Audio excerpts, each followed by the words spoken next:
Phuket old টাউনের রাস্তাঘাট এত সুন্দর, পরিষ্কার পরিচ্ছন্ন। আমাদের দেশের রাস্তাঘাট যদি এরকম হইতো। আল্লাহ, আমি আছি থাইল্যান্ডের ফুকেট শহরে, আর এটা হচ্ছে পুরনো ওল্ড টাউন।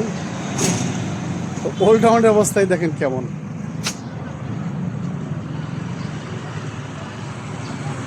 কত পরিষ্কার পরিচ্ছন্ন।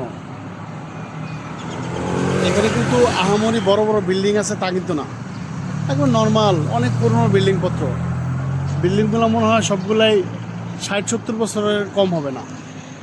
কিন্তু মন মানসিকতা পরিবর্তন দরকার, আমাদের মন মানসিকতা পরিবর্তন হওয়াটা খুবই জরুরি। বিশেষ করে যারা ছোট্ট একটি শহর, খুব উঁচু দামি বিল্ডিং আছে তা না, পুরানো বিল্ডিং, দোতলা তিনতলা বেশি কোনো বিল্ডিং নাই, দোতলাই বেশি। 99% দোতলা, হয়তো শতকরা একটা দুইটা বিল্ডিং তিনতলা হইতে পারে। দেখেন ফুটপাতের অবস্থা দেখছেন, কোথাও কোনো ময়লা নাই। আপনি বলতে পারেন যে আপনি হয়তো যেখানে আছেন সেখানে ময়লা নাই, কোথাও নাই। দেখুন এখানেও নাই, কোথাও নাই। খুবই ভালো লাগে যদি কারো চোখের সাথে কারো চোখ পড়ে যায়, তাহলে হাসি দিয়ে কথা বলে।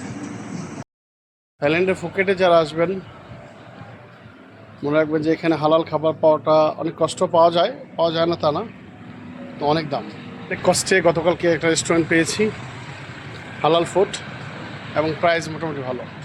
তো সেখানে এখন যাচ্ছি, গিয়ে আপনাদেরকে দেখাবো। ছোট্ট একটি শহর থাইল্যান্ডের ফুকেট, তারা তাদের পরিষ্কার পরিচ্ছন্নতা দিয়ে, তাদের ব্যবহার দিয়ে কাস্টমারকে কীভাবে আকৃষ্ট করছে। এখানে টুরিস্টের অভাব নাই, একটাই রিজন, পরিষ্কার পরিচ্ছন্ন এবং অনেক সুন্দর সুন্দর জিনিস তারা সাজিয়ে রেখেছে বিক্রি করার জন্য।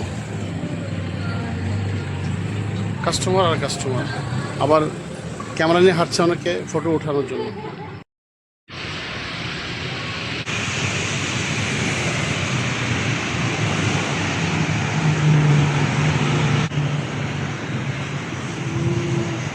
থাইল্যান্ডের ফুকেটে এটা একটা মুসলিম রেস্টুরেন্ট।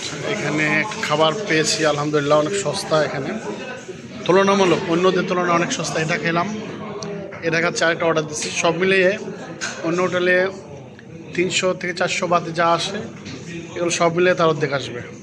1-150 বাতে কমপ্লিট আলহামদুলিল্লাহ, আশা করি। রেস্টুরেন্টের নাম হচ্ছে মাশা হালাল ফুড।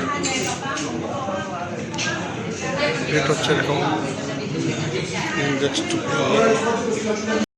কাছে। এখানে ঝাল দিয়েছিলাম, কিন্তু সয়া সস একটু বেশি হয়ে গেছে। নেক্সট টাইম আসলে বলতে হবে যে এটা একটা দিয়ে ওটা বেশি।